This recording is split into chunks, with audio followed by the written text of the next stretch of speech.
Hello all, and welcome to my Houdini HIVE presentation about the destruction pipeline of Borderlands 3. This presentation could also be called Watch Caitlyn Break Stuff, because I was one of the few people who implemented a lot of the destruction in the game. But I felt like the first title was a little bit more professional. My name is Caitlyn Trout. I'm a technical artist for Gearbox. I was the destruction lead for Borderlands 3. I've been at Gearbox for about the last 6 years. A lot of my background before this game was more tools development, so making tools in 3ds Max or Maya or Substance or Photoshop or Unreal, plugins, anything that artists were using, I was there helping write tools for as well. So it's been interesting to switch it up and move into the space between technical art and VFX. Kind of been asking myself whether or not I'm a VFX artist, a technical artist, or a coder for a while now, and who is to say? Heads up, this talk is mainly focused on rigid body simulation, as the rigid body simulation part of the pipeline, that is. So techniques on fracturing meshes and when to use physics objects in game versus pre-simulating an interaction and caching the data. I would definitely not call myself a Houdini wizard. I'm still learning and exploring and getting excited about the next thing. So I hope that there's some knowledge that everyone will find useful in this presentation. But I'm just like you, I'm still curious and still finding out new stuff, and that's great. I'm just going to show you some examples of destruction I built for Borderlands 3 because I know that not everyone has played the game or watched videos. I just want to make sure that we all have some context for the kind of content that made it into the final project. And so that's what this is. It's a destruction reel.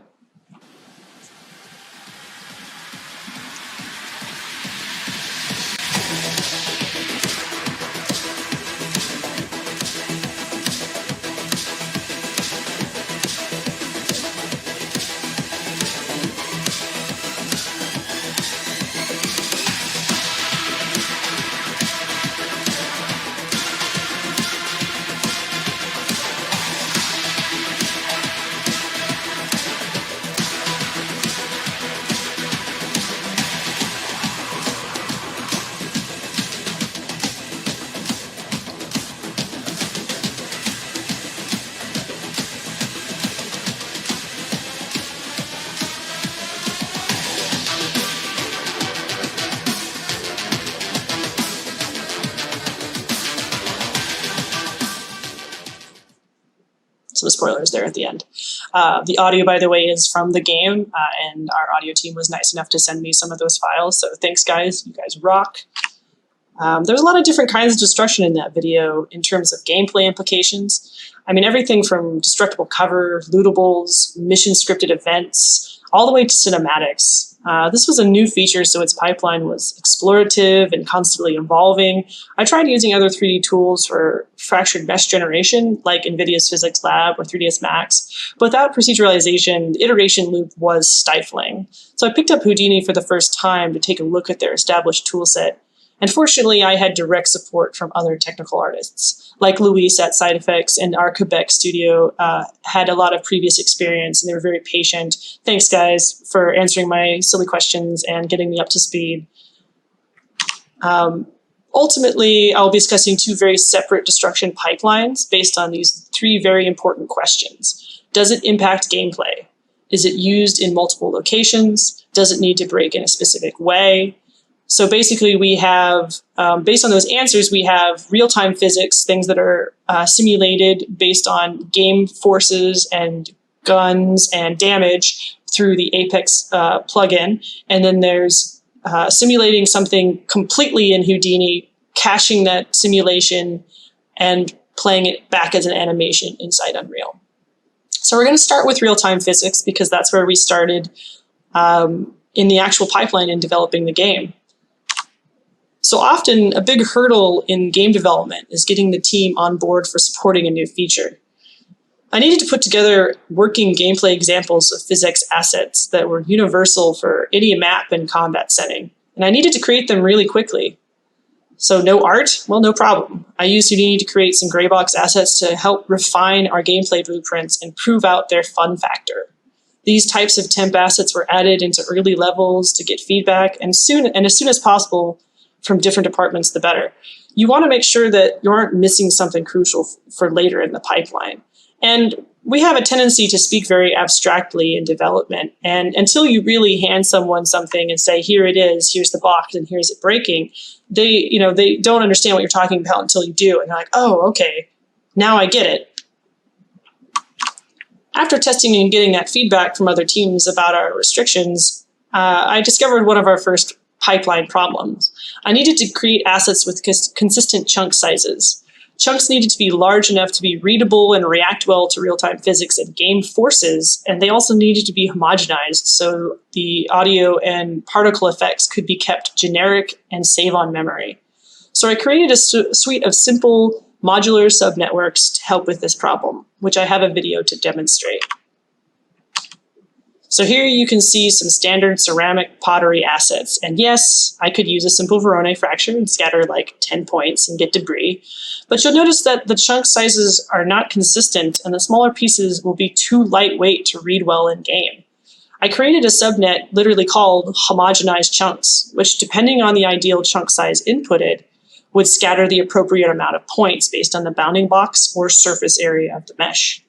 In some cases, small inconsequential debris would still be created, so I wrote a subnet clamp that would delete chunks based on surface area. This saved on mesh and physics memory because it deleted details that no one would notice. So in this particular example, you can see me deleting the handle of this little pitcher because it is a small detail that wouldn't look good in an explosion anyway. To go a step further, we had larger scale assets with multiple depths of destruction. So chunks that broke into smaller chunks like this wall, and the smallest level of debris still needed to be consistent, but a new HDA was written to tag debris correctly for export. Basically, a custom parent attribute was applied to associate debris with its parent chunk.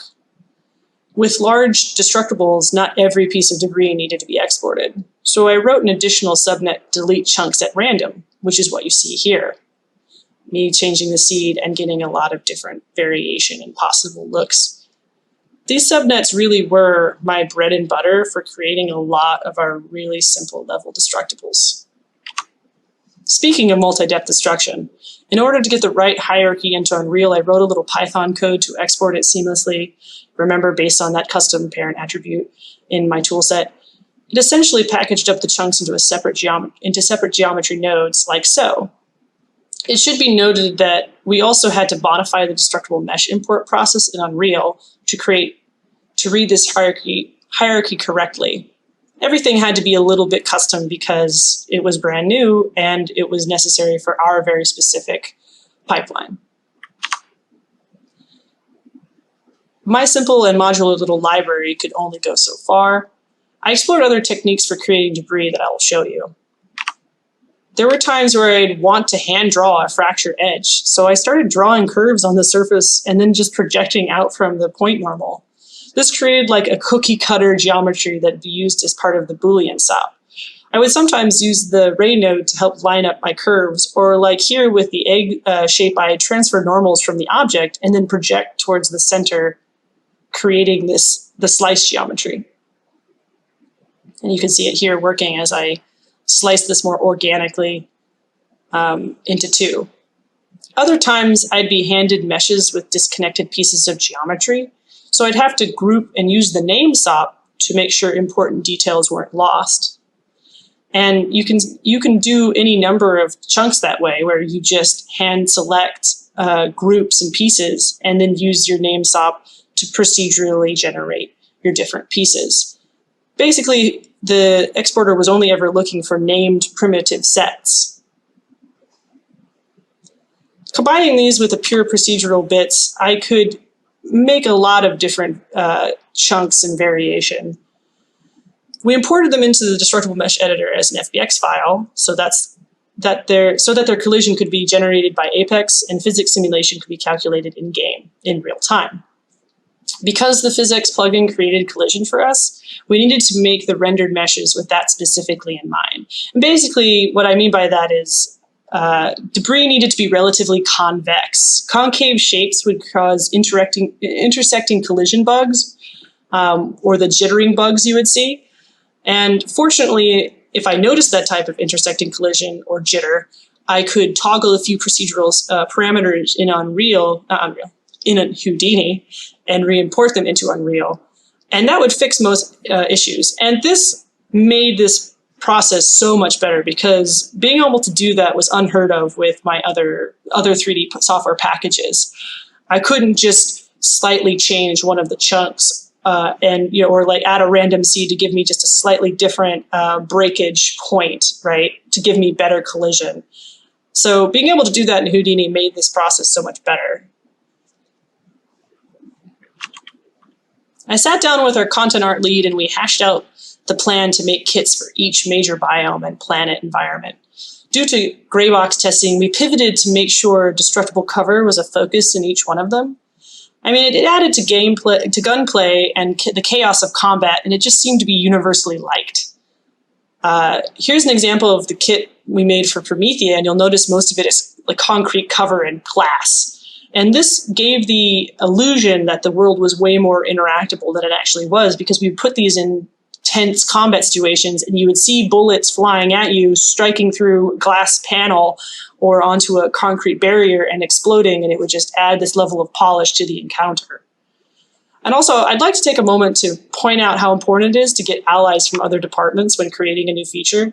I know that without the support of certain very passionate designers and coders and artists, you know, the ones who are really going in and implementing these in every single map, this would not have been as widely implemented in game.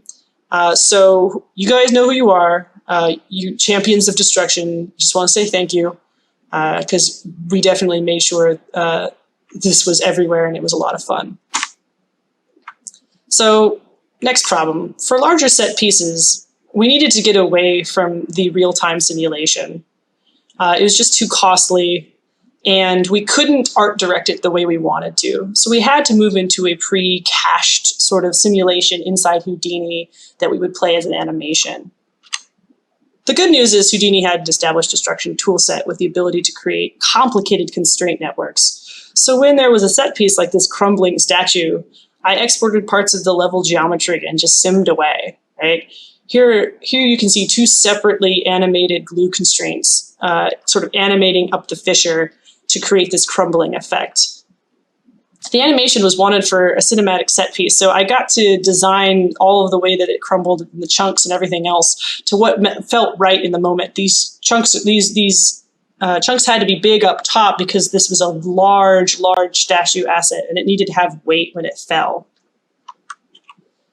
All right. I have a cool simulation in Houdini, but it's not real till it's in the game. In the past, you might have seen VFX artists baking the animation to bones of a skeleton and importing a skeletal mesh, which is still an option. But for this game, I utilized a vertex animation texture, or VAT solution. Side effects can get you started with their game development toolset, but I modified the data outputted to best fit our workflow and available tools. So I added some to the composite network, getting the sub-object pivots in texture form, and made sure to export non-normalized HDR textures. The result were lookup textures where each pixel shown here is associated with a set of vertices and will tell the material how to transform them based on position and rotation data. I needed to design a material function that could be easily plugged into our master materials. Oftentimes I would be sitting in my room and someone would come in and say, Caitlyn, we want to take this already existing mesh and we want it to explode or fall apart as part of this really cool moment. Can we do it? And my answer, of course, was always, yes, of course we can. Let's destroy it. So what that meant is I had to have a material function that could be easily attached to pretty much any of our master materials in game. So from an implementation standpoint, I also wanted to provide designers, animators, VFX artists, a very simple control scheme, which was the animation progress.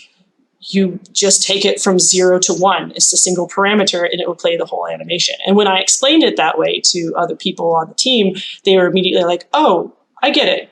That's easy. And it could be implemented as part of a blueprint or sequence or anything, really. It was that modular. So here's the visual of my change to side effects rigid body material. I just wanted to reduce the types of inputs you had to put into it. I didn't want to introduce a material that made users look up the bounding box data from source files. Not everybody had access to Houdini, and I was worried about creating a bottleneck there.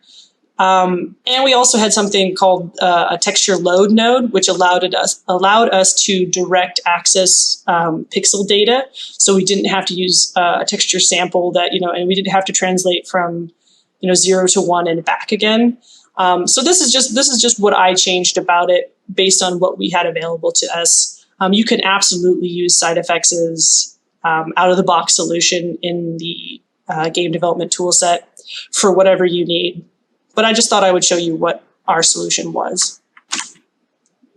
Okay, I just wanted to show you also the entire pipeline for the Guardian statue from start to finish, the designing of the chunks to the constraint networks animating, again, 2 constraint networks offset to cause this crumble and this falling through certain parts of the floor because that's the way the level was, to bringing it into Unreal and using the world position offset to drive the animation or drive the simulation, and to seeing it implemented in the sequence itself, right? Different shots and everything. This was all done in real time as well because of certain restrictions with different monitors, 2K to 4K and all of that.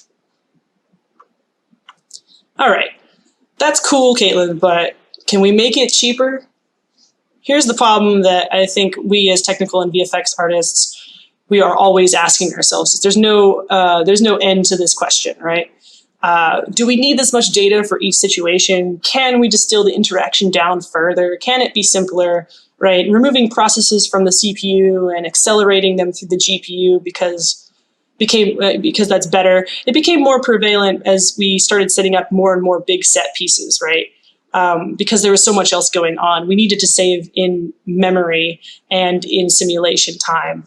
And the best way to do that was to find a way for the shader to handle it. So on that vein of making your data stretch, here's an example of something we did in game where we had, it's the same fracture design, the same mesh essentially, but 2 different simulations attached to it. And we found that it would just be a handful of additional kilobytes to essentially get multiple interactions out of a mesh, right? We didn't have to make 2 separate vault arches that crumpled in a different way. We could just have the one. And in fact, the one on the right is me playing a simulation in reverse. So stretching the animation data even further so we can get just more out of it. You should be asking yourself these questions all the time. Hey, remember that additional pivot texture we created before? Wouldn't it be cool if we stored just a little more data in it to get another interesting interaction? I feel like as technical artists, we find ourselves being like data gophers, is how I like to describe it, where you're hiding data in an interesting way and then referencing it later. It seems invisible and magical to the person who's looking at it from afar. But in this particular case, I'm going to break it down for you. We had on the left, this is a Omni explosion out of Houdini, where I just sort of had like, this cover piece and all the sides kind of explode outward. And I wanted to mask different sides of it based on that saved alpha data, basically. So, you have a material-driven simulation, and using a blueprint with hit regions and a masked shader, we could get 4 different interactions out of one simulation. So one mesh, one simulation, 4 interactions.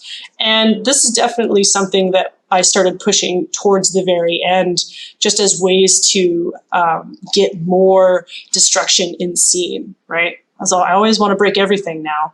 And the only way to do that is to start to get clever, right? Hide data in different places. So anyway. So in summation, for a new pipeline where you need to get something in front of a team as quickly as possible to prove its fun and efficacy, Houdini was vital. The one single person, me, using this modular tool set, created nearly all the destruction simulation in game.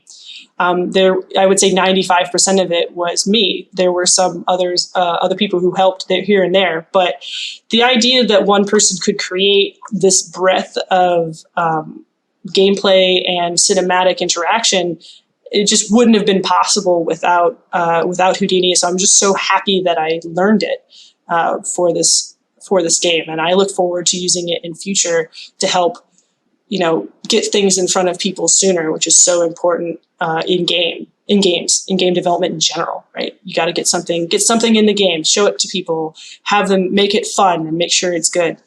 So hopefully this gave you some insight for your own projects, for things that you could implement, and thank you for watching.